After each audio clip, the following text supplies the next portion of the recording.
یہ آکاشوانی کا سری نگر اسٹیشن ہے. اب آپ خبریں سنیے. پہلے پیش ہے اہم خبروں کی سرخیاں. وزیر اعظم نریندر مودی کے مطابق بھارتیہ جنتا پارٹی کو ملک میں حکومت کرنے کے لیے سب سے پسندیدہ پارٹی کی حیثیت حاصل. کہا خواتین، نوجوانوں، غریبوں اور کسانوں کو با اختیار بنانا ترجیحات میں شامل. ملک بھر کے ساتھ ساتھ جموں کشمیر میں بھی وکست بھارت سنکلپ یاترا کے تحت سرگرمیاں شدومت سے جاری.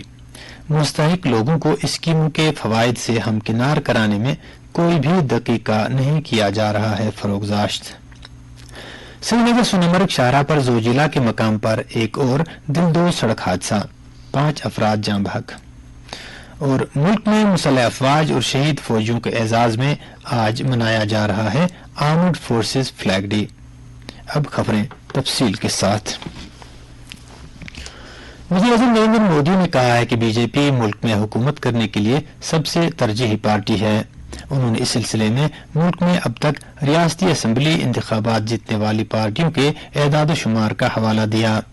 وزیر اعظم نے آج نئی دہلی میں بی جے پی پارلیمانی پارٹی کی میٹنگ سے خطاب کرتے ہوئے کہا کہ ریاستوں میں اقتدار میں رہتے ہوئے کانگریس پارٹی نے اسمبلی انتخابات میں اب تک 40 مرتبہ دوسری بار عوام کی حمایت حاصل کرنے کی کوشش کی، لیکن صرف 7 مرتبہ ہی اس کی سرکار پھر سے بن سکی. وزیر اعظم نے کہا کہ اس کے برعکس بی جے پی نے اب تک 39 مرتبہ ریاستی اسمبلی انتخابات کا سامنا کیا اور 22 مرتبہ بی جے پی سرکار پھر سے منتخب ہوئی. میٹنگ کے بعد نامہ نگاروں کو جانکاری دیتے ہوئے پارلیمانی امور کے مرکزی وزیر پرہلاد جوشی نے بتایا کہ وزیر اعظم نے یہ کہا ہے کہ 3 ریاستوں کے اسمبلی انتخابات میں بی جے پی کی حالیہ کامیابی سبھی پارٹی کارکنوں کی سخت محنت کا نتیجہ ہے. وزیر اعظم نے یہ بھی کہا کہ بی جے پی نے چھتیس گڑھ، راجستھان اور مدھیہ پردیش کے ساتھ ساتھ تلنگانہ اور میزورم میں بھی اپنی قوت میں کئی گنا اضافہ کیا ہے. وزیر اعظم نے اس بات کو اجاگر کیا کہ خواتین، نوجوانوں، غریبوں اور کسانوں کو با اختیار بنانے کے لیے حکومت وعدہ بند ہے. آزادی کے بعد پہلی مرتبہ اس سال 2 کروڑ سے زائد سیاحوں نے جموں کشمیر کی سیر کی. سیاحت و ثقافت کے وزیر جی کشن ریڈی نے آج راجیہ سبھا میں وقفہ صفر کے دوران کہا کہ آزادی کے بعد پہلی مرتبہ اتنی بڑی تعداد میں سیاحوں نے جموں کشمیر کا رخ کیا اور اس کا صحرا دفعہ 370 ختم کرنے کو جاتا ہے. وزیر موصوف نے کہا کہ بھارت کی G20 صدارت سیاحتی سیکٹر کو دوام بخشنے کے لیے ایک پلیٹ فارم ثابت ہوئی، کیونکہ اس دوران ملک کے 50 شہروں میں G20 کی 200 سے زیادہ میٹنگیں منعقد ہوئیں اور اس سے بھارتی ثقافت کو دنیا کے سامنے لانے میں مدد ملی. انہوں نے وزیر اعظم نریندر مودی کو بھارتی سیاحت کا ایک بڑا ایمبیسڈر قرار دیا، کیونکہ وہ ہمیشہ سیاحتی سرگرمیوں کو فروغ دیتے ہیں اور اپنے کسی بھی غیر ملکی دورے کے دوران وہ وہاں کے لوگوں کو بھارت کی سیر کرنے کی دعوت دیتے ہیں. ایم ایس ایم ای کے وزیر مملکت بھانو پرتاپ سنگھ ورما نے لوک سبھا کو آج جانکاری دی کہ 2020 سے لے کر اب تک ادیم پورٹل پر 3 کروڑ 15 لاکھ سے زائد انٹرپرائزز رجسٹر ہوئے ہیں. ایک تحریری جواب میں انہوں نے کہا کہ ان کارخانوں سے اب تک لگ بھگ 15 کروڑ 48 لاکھ افراد کو روزگار حاصل ہوا ہے، جن میں 3 کروڑ 52 لاکھ خواتین شامل ہیں. حکومت نے کہا ہے کہ ساز و سامان کے شعبے نے برآمدات کے معاملے میں پہلی مرتبہ خدمات کے شعبے کو پیچھے چھوڑ دیا ہے. نئی دہلی میں ایک پریس کانفرنس سے خطاب کرتے ہوئے الیکٹرانکس اور آئی ٹی محکمے کے وزیر اشونی ویشنو نے کہا کہ وزیر اعظم نریندر مودی کی میک ان انڈیا پہل کے سبب یہ ممکن ہو پایا ہے. انہوں نے کہا کہ گزشتہ مالی برس میں برآمدات 7 خرب 62 ارب ڈالر تک پہنچ گئیں. ساز و سامان کی برآمدات 4 خرب 53 ارب ڈالر جبکہ خدمات سے متعلق برآمدات 3 خرب 9 ارب ڈالر رہیں. وزیر نے کہا کہ بھارت کی برآمدات جلد ہی 10 خرب ڈالر تک پہنچ جائیں گی. تلنگانہ میں آج کانگریس کے سرکردہ لیڈر ریونت ریڈی کو وزیر اعلیٰ کی حیثیت سے حلف دلایا گیا. حلف برداری کی تقریب حیدرآباد کے لال بہادر اسٹیڈیم میں ہوئی. تلنگانہ کی گورنر تمل سائی سندرا راجن نے کچھ وزیروں کو بھی عہدے اور رازداری کا حلف دلایا. کانگریس پارٹی نے تلنگانہ اسمبلی انتخابات میں 64 سیٹیں جیت کر اکثریت حاصل کی ہے.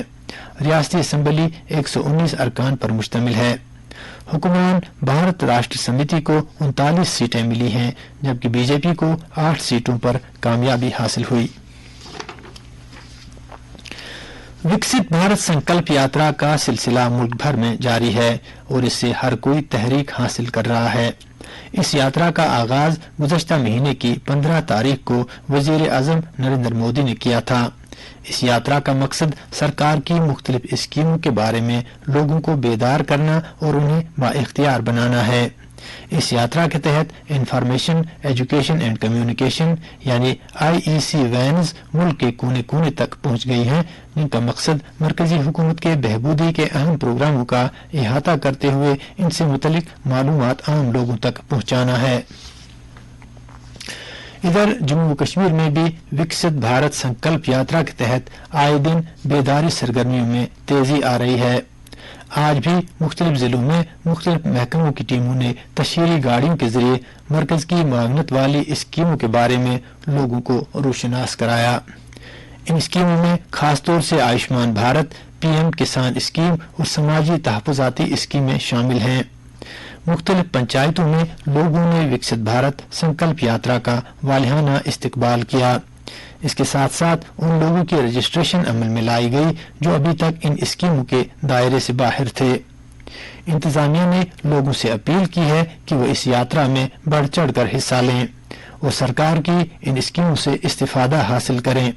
واضح رہے کہ یہ یاترا 26 جنوری تک جاری رہے گی۔ سری نگر سونامرگ شاہراہ پر زوجیلا کے مقام پر آج ایک اور دلدوز سڑک حادثے میں 5 افراد ہلاک ہوئے۔ ہمارے گاندربل کے نمائندے صابر ایوب نے پولیس ذرائع کے حوالے سے خبر دی ہے کہ سری نگر سے کرگل جا رہی ایک زائلو گاڑی زوجیلا درے پر ایک گہری کھائی میں جا کر حادثے کا شکار ہو گئی اور اس میں سوار 5 افراد جاں بحق ہوئے۔ واضح رہے کہ 2-1 روز پہلے اسی شاہراہ پر ایک اور حادثے میں 4 سیاحوں سمیت 5 افراد کی موت واقع ہوئی تھی۔ یہ خبریں آپ آکاشوانی کے سری نگر اسٹیشن سے سماعت کر رہے ہیں۔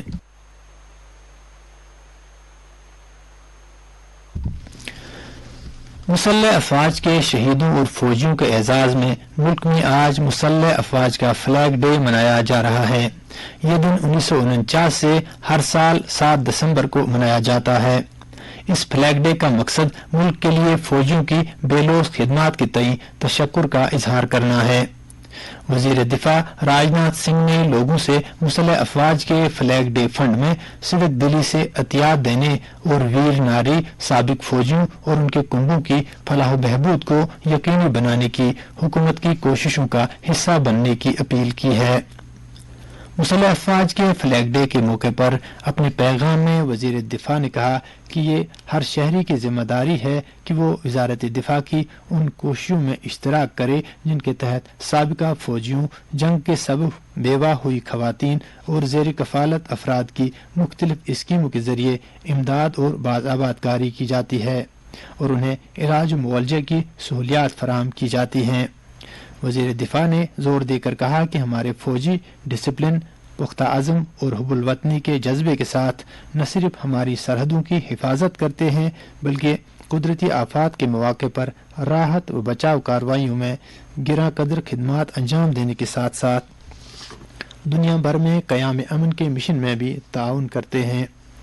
انہوں نے لوگوں پر زور دیا کہ وہ مسلح افواج کے فلیگ ڈے فنڈ میں اپنے عطیات دیں اور دوسروں کو بھی اس کے لیے تحریک دیں۔ آرمڈ فورسز فلیگ ڈے کے موقع پر لیفٹیننٹ گورنر منوج سنہا نے ملک کی یکجہتی اور سالمیت کو برقرار رکھنے میں فوجیوں کے رول کو اجاگر کرتے ہوئے ملک کو تحفظ دینے میں ان کی طرف سے پیش کی گئی قربانیوں اور ان کی ہمت اور بہادری کے لیے ان کو سلام پیش کیا ہے۔ انہوں نے اس دن کے موقع پر آرمڈ فورسز کے تمام افسران اور اہلکاروں سمیت سابقہ فوجیوں اور ان کے کنبوں کے لیے نیک خواہشات کا اظہار کیا ہے۔ لیفٹیننٹ گورنر نے تمام شہریوں سے اپیل کی ہے کہ وہ armed forces flag day fund میں دل کھول کر چندہ دیں۔